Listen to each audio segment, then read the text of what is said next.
Narito po ang News TV Quick Response Team dito po sa Bistecville 1, dito po sa May Payatas, Quezon City. At ito po ang lugar kung saan pinopropose na paglilipatan para po sa mga residente ng West Camiasa, Quezon City.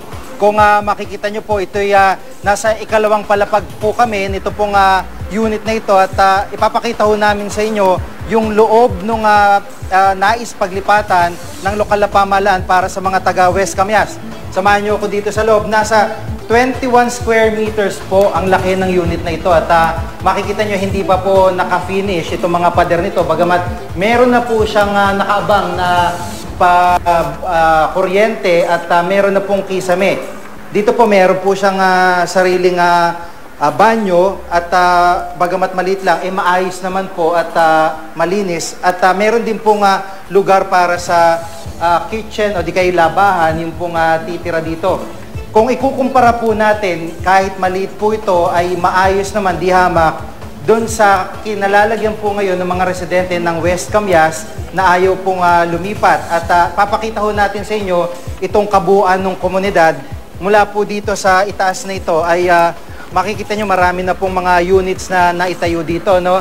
At katunayan, dahil nakaset po sa mataas na lugar, ito pong unit namin kinatatayuan, kahit papano meron nung view na matatanaw mula dito. At marami-rami na rin po nakatira dito, mga na-relocate din po mula sa Barangay Mariana sa Quezon City rin.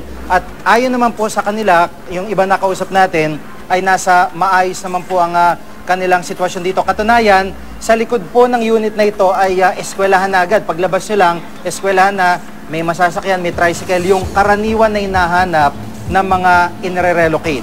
At hulugan po na magiging bayad ng mga residente ng Barangay West Camias kung sila po ay papayag na lumipat sa lugar na ito. Mahigit 300,000 pesos ang halaga ng bawat unit dito.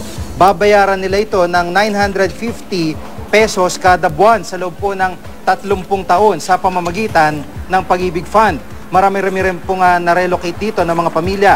Sabi naman nila, maayos at tahimik ang buhay dito sa Bistecville 1. Kumbinyente din daw tumira rito dahil madaling bumiyahe at malapit po sa eskwelahan, simbahan at palengke.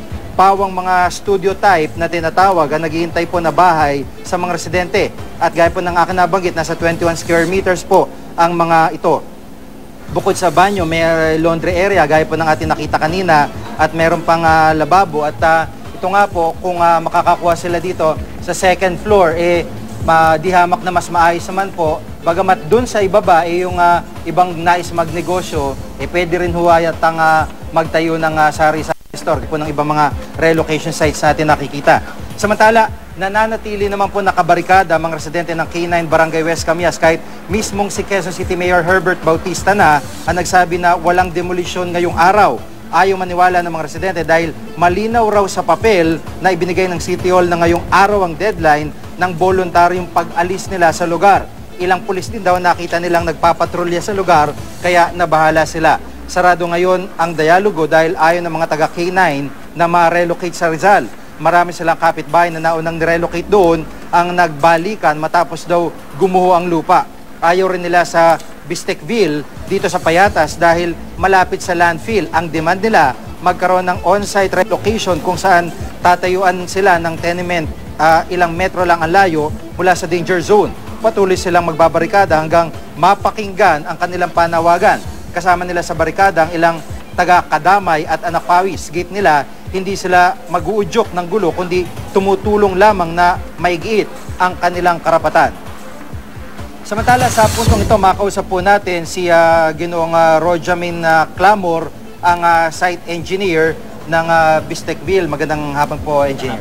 Opo, sa ngayon po ba ilang units na po, ilang pamilya po nag-uukupa dito sa lugar niyo? Sa ngayon po, nakapag-turnover na po kami ng 105 units po na so, more at least po, mga ganun rin po yung pamilya natin. At karaniwan sa mga relocation sites na nakikita ho namin, no, problema, drainage, pag naiwan na ng kontratista, yun ang problema. Dito ho ba ma-assure nyo yung mga taga-West Camias na magiging maayos naman ho yung buhay nila? Opo, maayos naman po, particular po sa ating lansangan, sa drainage system. Ganun din po doon sa mga kinakailangan ng mga lilipat sa tubig. inaasikaso naman po Opo, natin. kumpleto ho yun. May Opo. kuryente ho ba dito? May Opo, tubig man meron lang? po, meron naman Meron po. ng Meron linya. po, may linya At yung mga nakatira ho dito, kumpleto na ho dun sa ganyang mga amenities? Opo, yung Okay. mga nandito na po kasalukuyan, meron na po silang mga sariling kuryente at tubig. Opo. Yung problema ho ng pagbaha, bumabaha Sa ho ba pagbaha dito? po, wala po tayong problema sa baha since mataas po yung lugar po ng Bistig Bilwan. Parang Rolling po tayo. Rolling hills, Opo. ay hili. Opo, opo. So, sa ngayon ho, kung sakali ho na mapapapayag po silang lumipat dito, Opo. ano po yung may papangako nyo? Hindi ho ba substandard tong gawa nyo dito? Hindi naman po. Nakaano rin po tayo kung ano pong disenyo binigay po sa atin. Sinusunod din po natin lahat po sa paggawa po ng bahay. Apa. Maraming salamat po. Si Ginoong Rojamin Clamor, site engineer, dito po sa Bistek Ville 1, dito sa Payatas, Quezon City. Samantala, makausap po natin ngayon sa pamamagitan ng telepono si Quezon City Mayor Herbert Bautista. Magandang hapon po, Mayor. Hi, good afternoon, Jiggy, at sa mga nanonood sa atin ngayon. Apa. Mayor, dito sa karaniwan yung problema po sa pagre-relocate, ano, meron ho talaga nag-uudyok o may sindikato sa likod. Dito sa West Camias, meron ho ba kayong nakikita at sa inyong pananaw po? Well, wala naman. I think may mga advocates lang talaga ng dialogo, mayroong mga pumipigil dahil gusto nila in city, di ba? May mga process kasi. Merong on-site, merong in city, merong near city, tapos off-site relocation. No? So siguro they are just advocating na on-site. Pero hindi nga tayo pwede mag-on-site dahil ilog na yun eh. So yun yung process na tingin ko, kaya medyo may pumapalag-palag pa doon dahil sa they want na on-site sila. Opo, yung pong nais po nila na magkaroon ng parang building dun sa area, sa tingin nyo ho ba posible ito para mapagbigyan sila o talaga hong walang lugar o di kaya delikado pa rin po para sa kanila? Well, pag kanina, nakikita ko naman pagka kino-cover ng media yon. Kitang-kita naman ng mga tao na talagang even yung kanilang bahay doon sa kabila, across it, on stilts din naman no?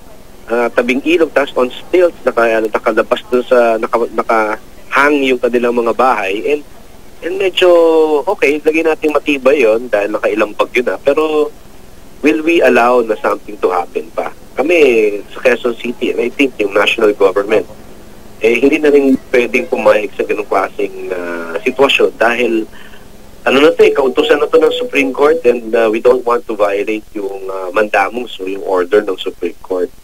So itong ginawa ng Quezon City government na, alam mo, kung nasaan ka ngayon, hindi lang yan, Quezon City Socialized Housing 1 lang yan. I think we already have 6 or 7 at may naka-online pa kaming mga panibago pang 7. No? So marami naman na-accommodate yun. Itong project ito with Habitat for Humanities, may private sector component, meron tayong ginagawa rin na in partnership with GK. I mean, itong mga bagay na to, isang collaborative effort na ho ng society, ng private sector, ng government, para matugunan yung kahilingan na ma-address yung issue ng informal settlement, lalo-lalo na sa kailugan ng lahat ng kalunsuran. Ito naman, particular, para sa mga taga Quezon City. Apo. At Mayor, dito sa pangamba po na madedemolish po itong mga nakatira po sa West Camias, ano po ang nais nyo ipabot na mensahe para sa kanila?